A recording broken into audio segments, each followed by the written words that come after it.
का हमारा टॉपिक है एंडोप्लाज्मिक रेटिकुलम। तो एंडोप्लाज्मिक रेटिकुलम क्या होता है और कहाँ प्रेजेंट होता है? तो जो हमारी सेल होती है, हमारी बॉडी बनी होती है सेल से। Cell is the unit of our life और उसी सेल में होता है न्यूक्लियस और उसी न्यूक्लियस के सराउंडिंग होती है जेली लाइक स्ट्रक्चर जिसको नाम दिया जाता है साइटोप्लाज्म। अब जो ये साइटोप्लाज्म है, ये विस्कोसिटी, इसमें फ्लूइड, जो विस्कस फ्लूइड होती है वो फिलअप होती है और बहुत सारी बॉडी की ऑर्गेनली प्रेजेंट होती हैं। उन ऑर्गेनली में से एक है हमारी endoplasmic reticulum. Endo means inside, plasmic means cytoplasm के अंदर, एंड रेटिकुलम मीन्स नेटवर्क, किसी चीज के नेटवर्क की फॉर्मेशन करती है। For example, this is our cell. Cell के पास है कोई न्यूक्लियस और न्यूक्लियस के बाहर ऑर्गेनली फ्लोट करती हैं। उस न्यूक्लियस के बाहर साइटोप्लाज्म में जो ऑर्गेनली होती हैं वो वहीं पे अडहेर होती हैं, यहाँ पे साइटोप्लाज्म के अंदर। तो यहाँ पे वो क्या करती हैं, नेटवर्क बना लेती हैं। जिस तरीके से जो हमारी एंडोप्लाज्मिक रेटिकुलम है उसने भी एक ट्यूब लाइक नेटवर्क बनाया है, एक ट्यूबुलर स्ट्रक्चर जैसा एक नेटवर्क बनाया है। Endoplasmic reticulum is a complex network. देख पा रहे हो यहाँ पे कैसा कॉम्प्लेक्स नेटवर्क है कि हमारे न्यूक्लियस से अटैच होती है एंडोप्लाज्मिक रेटिकुलम। न्यूक्लियस की आउटर मेम्ब्रेन से ही अटैच हो जाती है एंडोप्लाज्मिक रेटिकुलम। कैसे हो जाती है? पेरीन्यूक्लियर स्पेस से होती है। ये हमारा न्यूक्लियस है, न्यूक्लियस के पास होती है न्यूक्लियर एनवेलप, इसी मेम्ब्रेन में होता है पेरीन्यूक्लियर स्पेस। अब ये पेरीन्यूक्लियर स्पेस क्यों होता है? क्योंकि हमारे न्यूक्लियस में प्रेजेंट होता है डीएनए। डीएनए की फुल फॉर्म होती है डीऑक्सीराइबो न्यूक्लिक एसिड। अब ये डीएनए कन्वर्ट हो जाता है एमआरएनए में। एमआरएनए किसकी फॉर्मेशन करता है? प्रोटीन की फॉर्मेशन।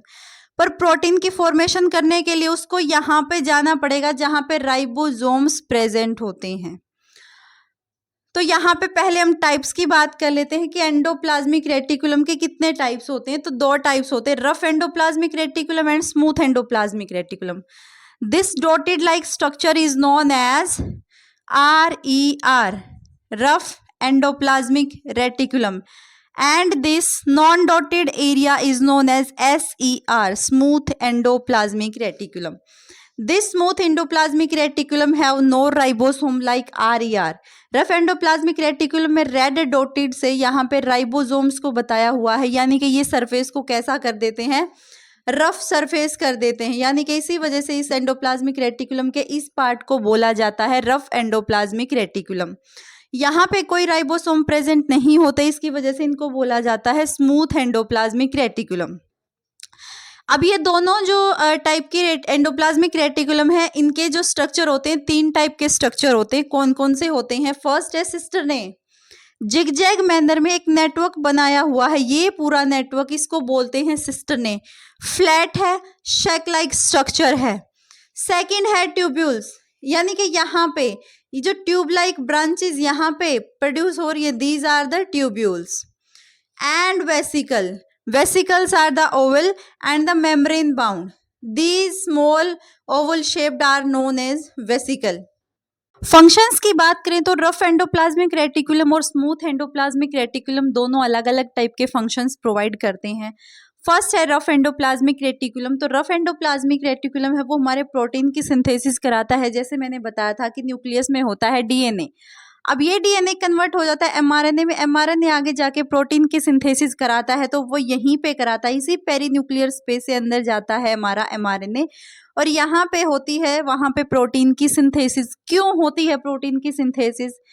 क्योंकि उसके पास होते हैं राइबोसोम्स। राइबोसोम्स कैसे बना देते हैं सरफेस को बना देते हैं rough. RER पोसेसिस rough Waals. Rough Waals क्यों होती है? क्योंकि ribosome attach to the surface, surface पे कैसे ये वाले राइबोसोम्स प्रेजेंट होते हैं इस तरीके से। RER कंटिन्यू विद PNS, यानी कि रफ एंडोप्लाज्मिक रेटिकुलम किससे कनेक्ट है? Perinuclear space, perinuclear space composed of cisternae. किसकी फॉर्मेशन करती है? सिस्टरने की फॉर्मेशन, इसी से पूरी बॉडी बनी हुई है। किसका काम करती है? ट्रांसपोर्टेशन का काम करती है। इस पेरीन्यूक्लियर स्पेस के थ्रू होता है ट्रांसपोर्टेशन।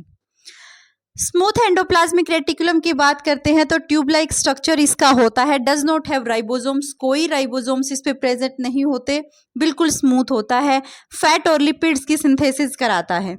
सिंथेसिस ऑफ लिपिड्स, और किस में हेल्प करता है, किस में रिस्पॉन्सिबल होता है, मसल कॉन्ट्रैक्शन के लिए रिस्पॉन्सिबल होता है। डिटॉक्सिफिकेशन ऑफ ड्रग्स, ड्रग्स को डिटॉक्सिफाई भी करता है। And release calcium ions, calcium ions क्यों, क्योंकि जब कैल्शियम आयंस रिलीज होते हैं तभी मसल का कॉन्ट्रैक्शन होता है। तो फ्रेंड्स ये था छोटा सा टॉपिक हमारा एंडोप्लाज्मिक रेटिकुलम।